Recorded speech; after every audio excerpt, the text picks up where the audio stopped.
नमस्कार दोस्तों, मैं रत्नेश स्वागत करता हूं आपका मेरे YouTube चैनल पर। दोस्तों, जैसा कि पिछली क्लासेस में मैंने आपसे कहा था कि इस क्लास में हम पढ़ेंगे ड्रोन के फ्रेम के बारे में, ड्रोन के पार्ट्स के बारे में। क्या आप जानते हैं कि एक ड्रोन बनाया कैसे जाता है या असेंबल कैसे किया जाता है, उसके बारे में हम आज चर्चा करेंगे। तो जैसा कि आप बैकग्राउंड में मेरे देख सकते हैं, ये डिफरेंट टाइप्स की जो भी पिक्चर्स लगी हैं, जिसमें ESC, गिम्बल, फ्रेम और फ्लाइट कंट्रोलर की पिक्चर्स आपके सामने हैं। आप देख रहे हैं, कुछ समझ भी रहे होंगे, इनमें से कुछ आपसे परिचित भी हैं। इनके बारे में हम आज डिस्कस करेंगे और जानेंगे कि एक ड्रोन असेंबल कैसे किया जाता है, बनाया कैसे जाता है, ड्रोन के जो भी पार्ट्स होते हैं वो कौन कौन से पार्ट्स हैं जो एक ड्रोन के लिए बहुत ज़्यादा महत्वपूर्ण हो जाते हैं, उसके संचालन के लिए, उसको बनाने के लिए। तो आइए एक बार फिर से स्वागत है आपका मेरे YouTube चैनल पर। तो शुरुआत करेंगे हम इस पिक्चर्स के साथ, जिसमें हम चर्चा करेंगे एयर फ्रेम के बारे में।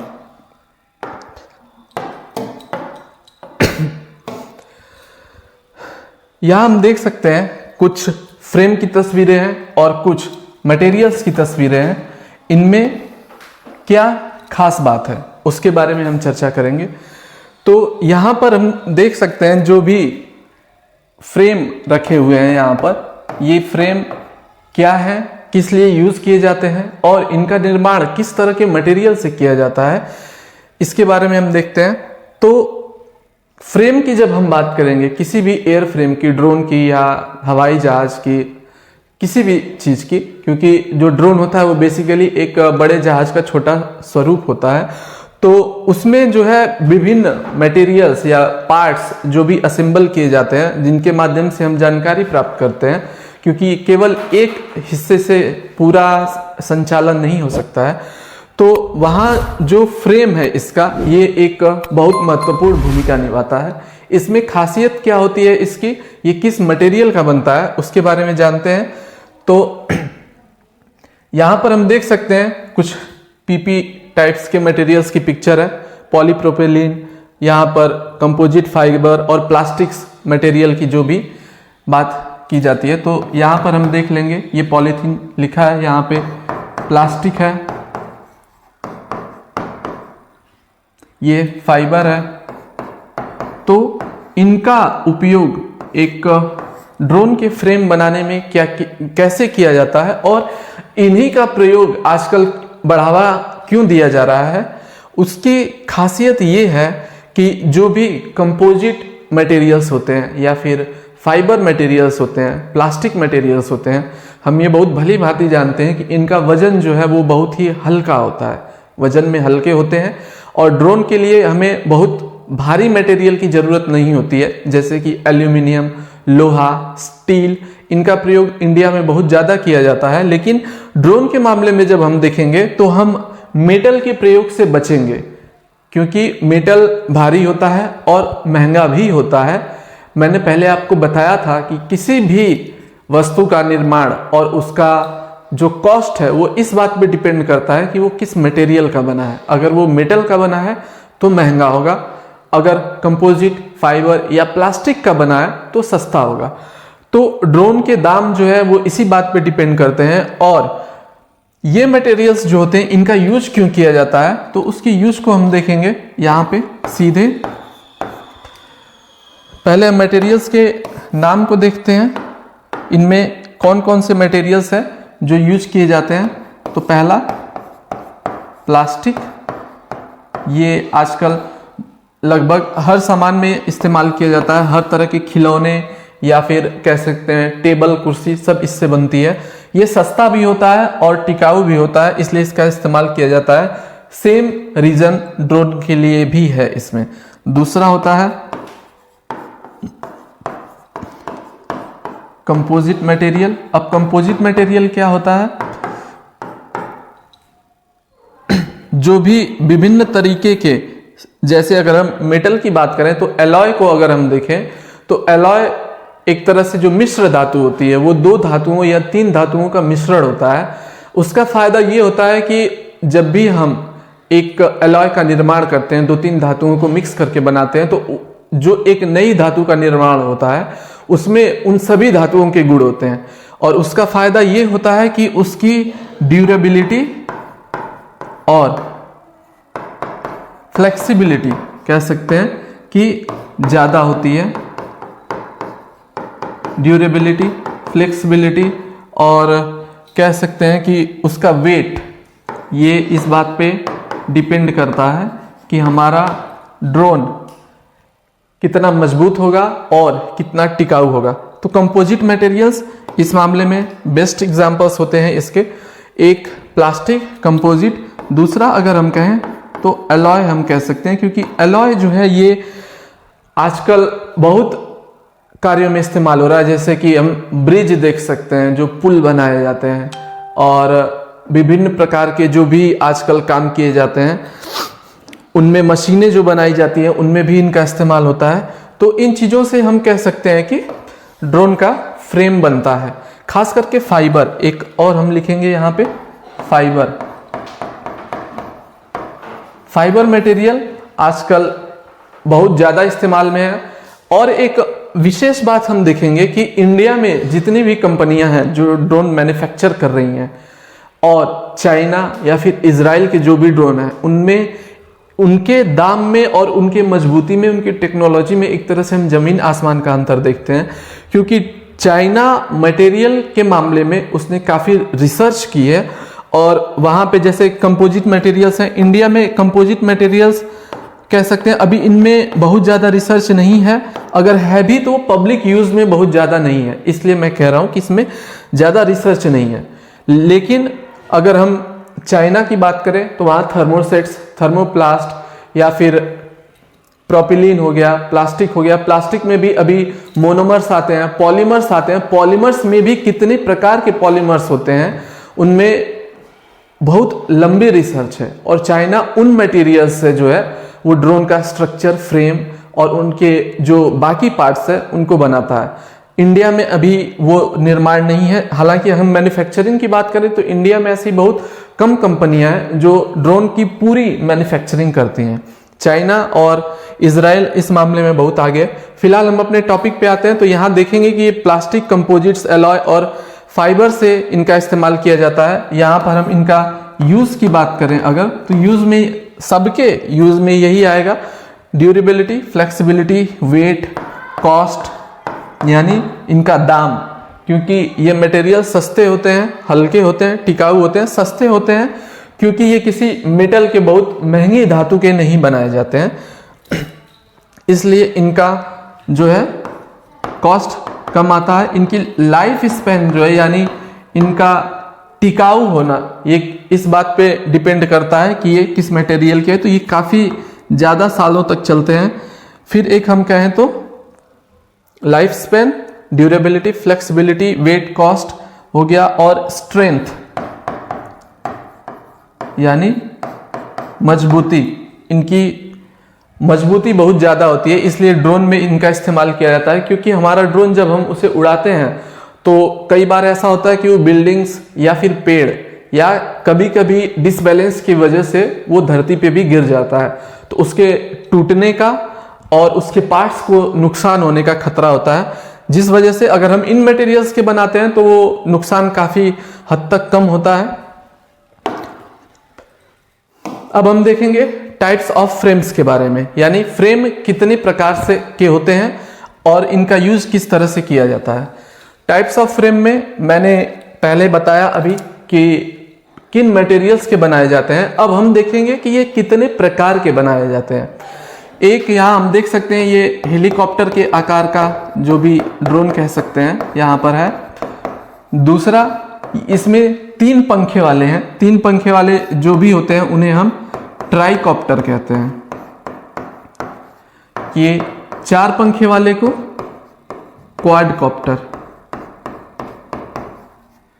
फिर 6 आता है। 5 में बहुत कम देखने को मिलेंगे, या ना के बराबर, या कह सकते हैं कि 5 बनता ही नहीं है, सीधे हम 6 पे आते हैं। इसका कारण होता है बैलेंसिंग, इसलिए लगभग जोड़े में ही पंख बनाए जाते हैं, क्योंकि यहाँ हम देखेंगे ट्राइकॉप्टर में 3 होता है, लेकिन ये बहुत ज़्यादा यूज में नहीं आते हैं इनकी बैलेंसिंग के कारण, क्योंकि इनको बैलेंस करना थोड़ा सा मुश्किल होता है बाकियों के मुकाबले। तो यहाँ हम देखेंगे कि ये हेक्साकॉप्टर और यहाँ ऑक्टाकॉप्टर। अब इनका नाम किस बेसिस पे रखा गया है इसके बारे में अगर मैं बताऊं आपको, तो ये इनके आर्म्स यानी ये कितनी बाहें हैं इनकी, इस बात पे डिपेंड करता है। जैसे कि यहाँ पर हम देखेंगे एक है, एक मोटर और एक विंग्स। यहाँ पर जो फ्रेम है वो 3 आर्म्स का है और इसमें 3 प्रोपेलर्स लगे होते हैं। इसमें 4, इसको हम एक्स आकार का भी कहते हैं। इनके आकार के बारे में हम आगे देखेंगे। यहाँ पर 6 और यहाँ पर 8, इसलिए इनका नाम ऑक्टा, हेक्सा और क्वाडकॉप्टर रखा जाता है। जैसा कि हम सेकंड पिक्चर में देख रहे हैं, यहाँ पर जो है प्रोपेलर्स, 3 प्रोपेलर्स लगे हुए हैं। यहाँ पर एक कैमरा है, यहाँ सेंसर्स हैं, यहाँ पर हम देख सकते हैं नीचे यहाँ हम बैटरी लगाते हैं।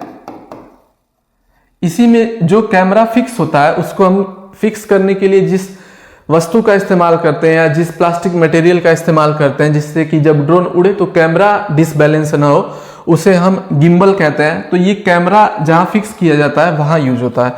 तो अभी हम देख सकते हैं, और ये जितने भी फ्रेम होते हैं उनके लास्ट में यहाँ पर एक मोटर लगाया जाता है और यहाँ पर जो है प्रोपेलर्स को लगाया जाता है। ये सबके साथ है। प्रोपेलर्स हमेशा हम लास्ट में लगाते हैं और इसके हाथ लंबे किए जाते हैं। यहाँ पर ESC और बाकी चीजें फिट की जाती हैं, इनके बारे में हम आगे देखेंगे। लेकिन अभी एक जो बेसिक समझ है इसका यूज किस तरह से किया जाता है उसके बारे में अगर हम देखें तो टू असेंबल ड्रोन पार्ट्स या फिर डिफरेंट पार्ट्स,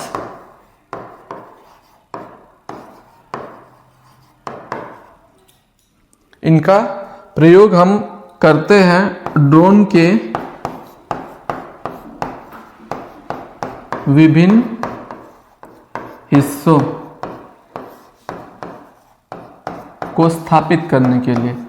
हिस्सों में, पार्ट्स में हम देख लेंगे जैसे कि कैमरा, सेंसर एक्सेट्रा, जो भी चीजें आती हैं इसमें उनको स्थापित करने के लिए इसका इस्तेमाल किया जाता है। ये पहले हम देख चुके हैं कि ये किस मटेरियल्स के बनते हैं और वो क्या यूज होता है। जब हम प्लास्टिक या पॉलीमर्स या मोनोमर्स के बारे में जब क्लास होगी तो उसके बारे में हम मटेरियल्स के बारे में थोड़ा डिटेल में डिस्कस करेंगे। तो ये जो भी इनका यूज है, फ्रेम का बेसिक यूज यही होता है कि इनमें हम पार्ट्स को कैसे असेंबल कर सकते हैं। अब यहां हम देखेंगे कि ये कितने तरीके के फ्रेम होते हैं, इनका इवोल्यूशन किस तरीके से होता गया जैसे जैसे टेक्नोलॉजी आगे चलती गई। तो यहाँ हम देख सकते हैं ये क्वाड जब भी आए हम 4 की बात करेंगे, ऑक्टा में 8 की, हेक्सा में 6 की। तो क्वाड कॉप्टर्स में यहाँ क्वाड प्लस लिखा है, यानी ये प्लस के आकार का होता है। यहाँ पर जो है इनके प्रोपेलर्स फिट किए जाते हैं, तो ये प्लस के आकार का होता है। क्वाड एक्स में एक्स आकार के फ्रेम होते हैं, क्वाड एच में एच आकार के होते हैं। ऐसे ही अगर हम ऑक्टा में देखें तो ये 8 डंडे या हाथ वाले होते हैं। ऑक्टा एक्स में देखें तो ये एक्स आकार का होता है यहां पर, और हेक्सा में देखें तो हेक्सा प्लस आकार में ये 6 होते हैं, हेक्सा एक्स आकार में, हेक्सा वाई आकार और आई और वाई आकार में ड्रोन्स। ऐसे ये बेसिकली ट्राइकॉप्टर्स में आ गए, ये हेक्साकॉप्टर्स में आ गए। तो ये ट्राइकॉप्टर्स जो है ये ऊपर से दिख रहा है, लेकिन जब हम इसकी बात करेंगे कि ये किस प्रकार से इसे हेक्साकॉप्टर के श्रेणी में रखा गया है, तो इनका एक कह सकते हैं कि हम फिगर देखेंगे जहां पर अभी जो बहुत बड़े बड़े ड्रोन्स हैं जो कह सकते हैं डिजास्टर मैनेजमेंट में या बाकी चीज़ों में आपदा के समय इस्तेमाल किए जाते हैं, उनमें हम देखेंगे ये डबल प्रोपेलर्स वाले होते हैं। जो भी ये एक तरह से हम इनको एक फिगर के माध्यम से समझेंगे तो एक अगर हम कहें ये आर्म है अगर ड्रोन का, तो यहां एक प्रोपेलर फिट किया जाएगा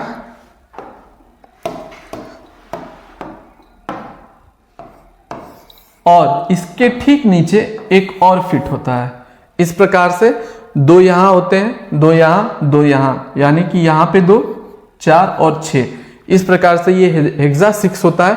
हेक्सा Y6 क्योंकि ये Y के आकार का है, हेक्सा IY6 क्योंकि ये I और Y के आकार में होता है। तो ये जो भी इसके प्रोपेलर्स होते हैं वो एक आर्म में डबल प्रोपेलर्स फिट किए जाते हैं, क्योंकि ये भारी सामान उठाते हैं। कभी कभी ये इनको हम इंसानों को लिफ्ट करने के लिए, जैसे कि बाढ़ या भूकंप या लैंडस्लाइड ऐसी जो भी आपदाएं होती हैं उनमें इस्तेमाल करते हैं। और इनका अगर हम कृषि में इस्तेमाल देखें तो जो बड़े बड़े कंटेनर्स होते हैं जिनमें हम पहले कह सकते हैं सिविल यूज में हमने देखा था, खाद लेकर उड़ते हैं और छिड़काव करते हैं, उनके मामले में भी हम देखें तो ये डबल प्रोपेलर्स जो हैं ये ज्यादा थ्रस्ट देने के लिए, थ्रस्ट यानी धरती पे दबाव देने के लिए, नीचे की तरफ दबाव देने के लिए इनका इस्तेमाल किया जाता है, जिससे कि नीचे ये इनका जितना प्रेशर होगा ड्रोन उतने अच्छे से ऊपर की तरफ लिफ्ट करेगा और बैलेंस किया रहेगा। तो ये इवोल्यूशन एक तरह से जो हम देख रहे हैं टेक्नोलॉजी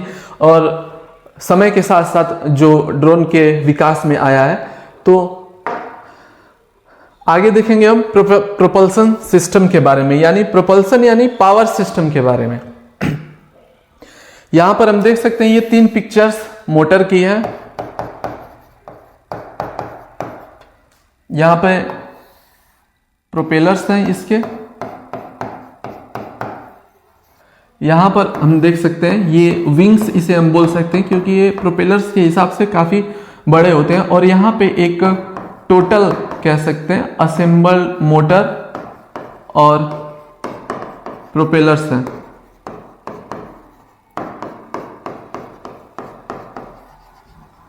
ड्रोन में इनका इस्तेमाल कैसे किया जाता है अगर हम उसकी बात करें तो हम जानते हैं कि किसी भी प्रोपेलर्स को घुमाने के लिए एक मोटर की आवश्यकता होती है, बिना मोटर्स के ये संभव नहीं है। तो इसका अगर हम यूज देखें और इसका इंपॉर्टेंस या फिर यूज देखें तो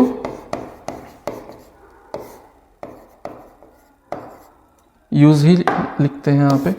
यूज अगर देखें तो इसका यूज होता है टू मूव प्रोपेलर्स। जो भी पंखे होते हैं एक ड्रोन के उनको घुमाने के लिए मोटर का इस्तेमाल किया जाता है। अब मोटर कैसे चलेगा, इसको पावर के लिए एक बैटरी की आवश्यकता होगी, इसको कंट्रोल करने के लिए एक ESC की आवश्यकता होगी जिसको हम बाद में देखेंगे। तो बेसिकली यहाँ पर अगर हम थोड़ा और इसको ढंग से समझने की कोशिश करें तो यहाँ देखेंगे कि जैसे ये मोटर का ये एक हिस्सा है। अब यहाँ पे हम इसका प्रोपेलर फिट करते हैं या फिर कह सकते हैं यहाँ पे करेंगे। ये इस प्रकार से हमारे प्रोपेलर्स को घुमाता है और ये प्रोपेलर्स जो हैं ये थ्रस्ट उत्पन्न करते हैं। जैसा हम यहाँ एक बड़े जहाज में देख रहे हैं, ये थ्रस्ट उत्पन्न करने का ही काम करते हैं, एक तरह से डायरेक्शन देने का काम करते हैं। तो इनका काम जो होता है बेसिक काम एक कह सकते हैं मोटर का, और केवल यही एक काम होता है मोटर का कि वो प्रोपेलर्स को गति देता है। जैसे इसके पंखों को गति देने का, पंखों को गति देना या घुमाने का काम, घुमाने का कार्य करता है। गति देने से अर्थ यह है कि जब भी हम अपने ड्रोन को एक डायरेक्शन देना चाहते हैं तो उसके लिए मोटर के माध्यम से ही उसे स्लो या तेज किया जाता है, या स्पीड देना चाहते हैं तो उसको तेज किया जाता है। मोटर जब तेज रहेगा तो ऑटोमेटिकली जो हमारा ड्रोन है वो स्पीड में रहेगा, जब स्लो रहेगा तो इसके पंखे स्लो हो गए और ड्रोन को डायरेक्शन देने में हेल्प मिलती है। तो मोटर और इसका इस्तेमाल इसीलिए किया जाता है। अब बैटरी के बारे में देखें तो हम सभी जानते हैं, ये कोई नई बात नहीं है। बैटरी जो है ये पावर प्रोवाइड करने का काम करता है। इसका यूज अगर हम सिंपल यूज देखें, क्योंकि इसके बारे में एक कॉमन सेंस जो हमारी है वो काफ़ी डेवलप है, बैटरी किस लिए इस्तेमाल की जाती है। अब इसके बारे में बस हम इतना यहाँ पर देख सकते हैं कि जो साइज है बैटरी की, यहाँ हम देखेंगे एक थैली की आकार की है, यहाँ काफ़ी बड़ी पावर की बैटरीज है। यहाँ ये पूरा असेंबल है, किस तरह से असेंबल किया जाता है इसे। तो इस प्रकार की जो भी छोटी बैटरी का इस्तेमाल होता है ये मिनी ड्रोन्स में होता है। इनका इस्तेमाल अगर हम देखें तो ये मिनी ड्रोन में इस्तेमाल किए जाते हैं। मिनी मतलब जो भी 250 ग्राम के होते हैं या उससे जो छोटे होते हैं, खिलौने के आकार के, जो बच्चों के जो खिलौने होते हैं उनमें, तो ये इनका इस्तेमाल मिनी ड्रोन में किया जाता है। बाकी जो भी बैटरी है, बैटरी के साइज के हिसाब से हम एक कॉमन सेंस के आधार पर समझ सकते हैं कि ड्रोन जितना बड़ा होगा, जितना उसे ज़्यादा पावर की आवश्यकता होगी, जितने ज़्यादा उसमें मोटर होंगे, जितने ज़्यादा सेंसर होंगे, कैमराज होंगे, जाहिर सी बात है उनको ज़्यादा पावर की आवश्यकता होगी, तो बैटरी उसी आधार पे इस्तेमाल की जाएगी, इसका साइज उसी आधार पे लिया जाएगा। तो यूज अगर हम इसका देखें तो to provide power to electric parts of a drone. इनका यही काम होता है कि ये ड्रोन के इलेक्ट्रॉनिक हिस्सों को बिजली देंगे या फिर पावर देंगे, हिस्सों को पावर देने हेतु इसका इस्तेमाल किया जाता है। बैटरी एक कह सकते हैं बहुत ज़्यादा महत्वपूर्ण हिस्सा होता है किसी भी ड्रोन का। अगर बैटरी नहीं है, बैटरी जब तक पावर नहीं देगी, मोटर नहीं चलेगा, पंखे नहीं चलेंगे, बाकी जो भी इसके पार्ट्स हैं वो काम नहीं करेंगे। तो इसका इस्तेमाल इसीलिए हम करते हैं। यहाँ हम इस पिक्चर में देख सकते हैं बैटरी को किस तरह से कह सकते हैं कि बांधा गया है। यहाँ पर एक टेप या फिर कह सकते हैं एक मटेरियल के सहारे, और यहाँ पर मोटर है, मोटर लगा है, यहाँ पंखे हम देख सकते हैं। बाकी ये जो भी इलेक्ट्रिक चीज़ें हैं इनको यहाँ से हम वायर के माध्यम से जोड़ते हैं। यहाँ से ESC में भी एक वायर जाता है जहाँ से ये अपना फंक्शन परफॉर्म करती है। तो बैटरी एक कह सकते हैं कि बहुत ज़्यादा इंपॉर्टेंट हिस्सा है किसी भी ड्रोन का। अब हम फ्लाइट कंट्रोलर की बात करेंगे तो यहाँ पर हम जो मेन फ्लाइट कंट्रोलर है यहाँ पर वो इस तरह से दिखता है, और बाकी मैग्नोमीटर हो गया, एक्सीलरोमीटर हो गया। यहाँ पर हम देख सकते हैं कि एक ड्रोन में किस तरह से फिट किया जाता है। यहाँ एक चार्ट के माध्यम से हम इसे समझ सकते हैं, जहाँ एक पूरा GPS और टेलीमेट्री और बाकी चीज़ें इनमें कैसे स्थापित की जाती हैं उसके बारे में है। यहाँ किस तरह से आउटपुट और इनपुट दिया जाता है, किस हिस्से से ESC के, यहाँ से हम देख सकते हैं एक साइड से हम इनपुट्स जो ESC में है वो दिए जाते हैं, एक साइड इसका जो है वो आउटपुट देने के लिए यानी परिणाम देने के लिए कार्य में आता है। तो अभी अगर हम फ्लाइट कंट्रोलर को केवल देखें तो यहाँ हम देख सकते हैं छोटे छोटे जो भी गोल्डन हिस्से हैं इसके, ये किस काम आते हैं। तो अगर हम इनकी बात करें यहाँ पर, यहाँ हम देख सकते हैं ये विभिन्न जो भी गोल्डन कलर के होते हैं, तो इनका इस्तेमाल अगर हम करते हैं, आप घरों में भी देखे होंगे, और जो भी अगर आप किसी भी इलेक्ट्रॉनिक गैजेट को खोल के देखेंगे, चाहे वो हमारा मोबाइल फोन ही क्यों ना हुआ, यहाँ इस तरह के गोल्डन हिस्से उसमें दिखाई देते हैं। अगर आपने मोबाइल फोन की बैटरी देखी होगी तो जहां वो चार्ज लगता है वहां भी होता है। तो इनका इस्तेमाल बेसिकली ये अलग अलग तरह के तार कनेक्ट करने के लिए किए जाते हैं। अब अलग अलग के तार किस लिए यूज किए जाते हैं, तो जैसे अगर हम देखें तो एक्सीलरोमीटर हो गया, एक्सीलरेशन के लिए यूज किया जाता है, ड्रोन को स्पीड देने के लिए यूज किया जाता है। बाकी मैग्नोमीटर है। तो इनका जो भी कार्य होता है, जब भी हम एक इनपुट देते हैं रिमोट कंट्रोल के माध्यम से, या चाहे वो केवल और केवल उसे उड़ाने ऑन ऑफ करने या डायरेक्शन देने के लिए ही क्यों ना इस्तेमाल किया जा रहा हो। तो जब भी हम ऐसा कोई इनपुट देते हैं तो उससे रिलेटेड जो हिस्से है, जैसे अगर हमें ड्रोन को स्पीड देनी है, एक्सिलरेट करना है, या जीपीएस का यूज करना है, या फिर बैटरी का यूज प्रोपेलर्स को स्पीड देनी है, या कैमरा का यूज करना है, तो हम एक रिमोट के माध्यम से इनपुट्स देंगे। जैसे कैमरा हमें ऑन करना है, वीडियोग्राफी करनी है, या फिर फोटो लेना है ऊपर से, आसमान से, तो वो एक तरह से सेंसर के माध्यम से हम इनपुट देते हैं अपने रिमोट कंट्रोल के माध्यम से। तो ईएससी जो है ये पूरा काम परफॉर्म करता है, ये फ्लाइट कंट्रोलर पूरा काम परफॉर्म करता है। और उससे रिलेटेड जो भी हिस्से हैं जैसे मैग्नोमीटर और एक्सीलरोमीटर, तो इनको जो कह सकते हैं कि एक इनपुट दिया जाता है, तो उसके लिए एक अलग तार होता है। और जितने भी कैमरा, बैटरी जो भी उनमें इस्तेमाल किया जाता है, हर एक के लिए एक डिफरेंट वायर इससे कनेक्ट किया जाता है, जो हमारे रिमोट सेंसिंग से वायरलेस टेक्निक कह सकते हैं, उससे जुड़ा होता है। तो ईएससी उस चीज को परफॉर्म करता है और उस हिसाब से जो है आउटपुट प्रदान करता है।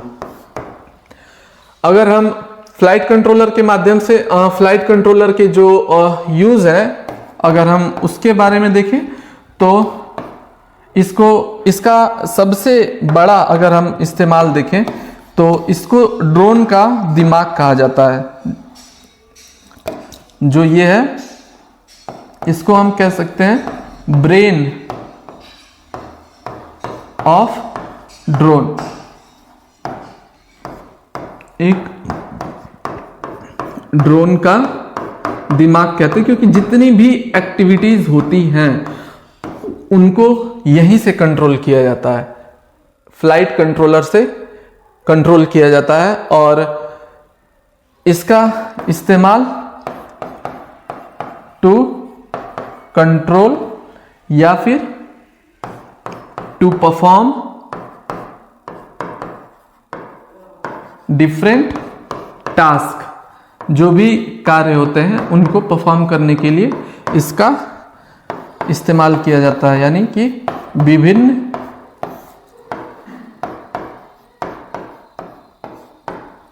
कार्यों हेतु इसका इस्तेमाल करते हैं। तो सबसे बड़ा मेरिट अगर हम देखें एक फ्लाइट कंट्रोलर का, तो इसको जो है ड्रोन का दिमाग कहते हैं हम, और यहीं से सारी चीजों को कंट्रोल किया जाता है। अब हम देखें ईएससी के बारे में। ये काफी छोटा सा होता है और इसका यहां हम देख सकते हैं इसका काम सिग्नल रिसीव करने में और फिर आउटपुट देने में। तो इसका जो यूज होता है वो सबसे बड़ा जो यूज होता है टू कंट्रोल मोटर, यानी ये मोटर को सिग्नल देता है और मोटर उसी हिसाब से प्रोपेलर्स को घुमाता है, टू मूव प्रोपेलर्स। जब एक ईएससी, यहां हम देख सकते हैं 3-3 वायर्स लगे होते हैं। ये जितने भी ड्रोन के फ्रेम में जितने भी उसके आर्म्स होंगे यानी हाथ होंगे, वहां पे यहाँ पे हम देख सकते हैं फ्लाइट कंट्रोलर का एरिया है, ड्रोन का दिमाग जिसे हमने अभी पढ़ा। यहां पर जो है आर्म्स में ये ईएससी लगे होते हैं। जितने आर्म होंगे इसके, चाहे वो 6 हो, 8 हो या 4 हो, वहां पे 6, 8, 4 उतने ही संख्या में ईएससी का इस्तेमाल किया जाता है। और इसका जो बेसिक इस्तेमाल है, एकमात्र इस्तेमाल हम कह सकते हैं वो यही है कि ये मोटर्स को रोटेट करता है, मोटर्स को ये सिग्नल देता है जो विंग्स को रोटेट करते हैं, और उनकी स्पीड को एक और हम लिख लेते हैं टू कंट्रोल स्पीड और टू गिव डायरेक्शन। उसके लिए इसका इस्तेमाल किया जाता है दिशा प्रदान करने हेतु। अब ये दिशा कैसे प्रदान करेगा? तो जब भी मैंने पहले भी बताया, ये अगर यहां पर हम क्वाडकॉप्टर की बात करें, क्योंकि ये काफी फेमस ड्रोन होता है, तो अगर हम बात करें तो ईएससी जो इनमें यहां ईएससी लगी होती है, ये मोटर्स को अगर कंट्रोल करती है। अगर हमें ड्रोन को इधर डायरेक्शन में ले जाना है, तो इन दो विंग्स को हम हल्का करेंगे कुछ बहुत ही माइक्रो सेकेंड्स के लिए, क्योंकि अगर ज़्यादा देर अगर ये पंखे बंद रहे तो ड्रोन गिर जाएगा। तो इसलिए कुछ माइक्रो सेकेंड्स के लिए ही हम इन्हें धीमा करते हैं। और ये जो बाकी हैं जो कि अपने फुल स्पीड में चल रहे हैं, यहाँ से प्रेशर देंगे इधर की तरफ और ड्रोन उस दिशा में जाता है। तो इसलिए इसका जो सबसे कह सकते हैं महत्वपूर्ण एक उपयोग है वो ड्रोन को दिशा देने में, मोटर्स और प्रोपेलर्स को कंट्रोल करने में होता है। अब हम जीपीएस की बात करेंगे। तो सबसे पहले हम देखेंगे जीपीएस को हम कहते क्या है। तो जीपीएस का फुल फॉर्म जो होता है वो है ग्राउंड पोजीशनिंग सिस्टम, यानी धरती पर आपकी पोजीशन क्या है उस प्रणाली को हम जीपीएस कहते हैं। हमारी जो भी पोजीशन है उसको पता करने के लिए, नेविगेशन के लिए इसका बेसिकली इस्तेमाल किया जाता है। इससे सभी भली भांति परिचित हैं, क्योंकि हम मैप्स में भी, गूगल मैप्स में और बाकी जगह भी इसका इस्तेमाल करते हैं। तो जीपीएस केवल क्या एक हमारी लोकेशन के लिए ही इस्तेमाल किया जाता है? अगर हम ये देखें तो इनमें विभिन्न तरह के जो भी ये बैरोमीटर, कंपास, इलेक्ट्रोमीटर और मैग्नोमीटर, लेजर अल्टीमीटर जो कि कह सकते हैं एक ऊंचाई मापने के लिए, ड्रोन कितनी ऊंचाई पर है ये मापने के लिए, और एक होता है बैरोमीटर हवा की दाब का पता लगाने के लिए। और इनमें जो भी जितने भी तरह के ये इस्तेमाल किए जाते हैं। अब यहाँ पर ये पिक्चर्स थोड़ी पुरानी है क्योंकि ये पूरी जो एक कह सकते हैं सिस्टम है उसकी है, लेकिन जब हम यहाँ इस्तेमाल करेंगे तो इनका आकार काफी छोटा छोटा होता है। जैसा कि इस पिक्चर में हम देख रहे हैं, एक डब्बे में ही इनका पूरा जो वायर के माध्यम से है इनको असेंबल कर दिया गया है। तो इन सबको एक साथ जो चलाता है फ्लाइट कंट्रोलर, वो इनके माध्यम से हमें जानकारी देता है। तो इसका इस्तेमाल अगर हम देखें, इसका यूज किस लिए किया जाता है, तो यूज में एक हो गया लोकेशन के लिए, मैपिंग के लिए, क्योंकि लोकेशन के माध्यम से हम ये पता कर सकते हैं पूरा, जैसे कि गूगल मैप्स की हम बात करें तो आजकल एक जगह से दूसरे जगह जाने के लिए जो रास्तों का पता करने के लिए भी हम उनका इस्तेमाल करते हैं। सेम उसी तरह से रास्तों की अगर मैपिंग की बात की जाए तो उसमें भी इनका इस्तेमाल होता है। तो लोकेशन के लिए, मैपिंग के लिए, विंड डायरेक्शन के लिए, विंड डायरेक्शन, प्रेशर और हाइट यानी ऊंचाई कितनी है ड्रोन की उसका पता लगाने के लिए इन विभिन्न जो भी कह सकते हैं कि इस्तेमाल किया जाता है। यहाँ हम देख सकते हैं एक लेजर अल्टीमीटर लगा है, और लेजर अल्टीमीटर का इस्तेमाल इसी में किया जाता है कि वो लेजर के माध्यम से देखा जाता है लेजर कितनी दूर से उसकी लाइट्स टकरा कर वापस आ रही हैं, तो उस हिसाब से उस दूरी का अंदाजा लगाया जाता है। तो इनका इस्तेमाल इसमें किया जाता है। अब हम कम्युनिकेशन सिस्टम के बारे में देखेंगे। ये सब कुछ, क्योंकि ड्रोन जो है वो पूरा वायरलेस है, हवा में है, अब उस तक जो भी हमारी सूचनाएं हैं वो किस तरह से पहुंचाई जाएंगी, अगर उसके बारे में हम देखेंगे तो यहां पर दो चीजों का इस्तेमाल किया जाता है। एक है वाईफाई का, दूसरा रेडियो फ्रीक्वेंसी का। रेडियो फ्रीक्वेंसी, क्योंकि अगर हम रेडियो की बात करें तो इसको सभी जानते हैं, पुराने जमाने से ये एक फ्रीक्वेंसी यानी कि एक तरंग कह सकते हैं, रेडियो तरंग, उस पे इस्तेमाल किया जाता है उसका, और उसके माध्यम से हम अपना जो भी इनपुट जो अपना एक यहाँ पर एक ड्रोन पायलट जो कि देख सकते हैं यहाँ पर है, कंट्रोलर है, ये पूरा ड्रोन को कंट्रोल करता है, और ये जो रिमोट सेंसर है एक कंट्रोलर है इसके हाथ में, इसके माध्यम से एक कह सकते हैं कि वाईफाई, जैसे कि हम देखते हैं कुछ यूनिवर्सिटीज में या घरों में जब हम वाईफाई लगाते हैं तो उसकी एक रेंज तय की जाती है कि कितने दूर तक इसका सिग्नल रहेगा। तो अगर हम एक बहुत ही स्ट्रॉन्ग वाईफाई का यूज करते हैं तो उसके माध्यम से ड्रोन को काफी दूर तक कह सकते हैं 80-100 मीटर, 500 मीटर या जो भी किलोमीटर तक अगर हम उसका इस्तेमाल करें तो उस वाईफाई के रेंज में अगर उसका सिग्नल स्ट्रांग है तो उसको कंट्रोल किया जा सकता है।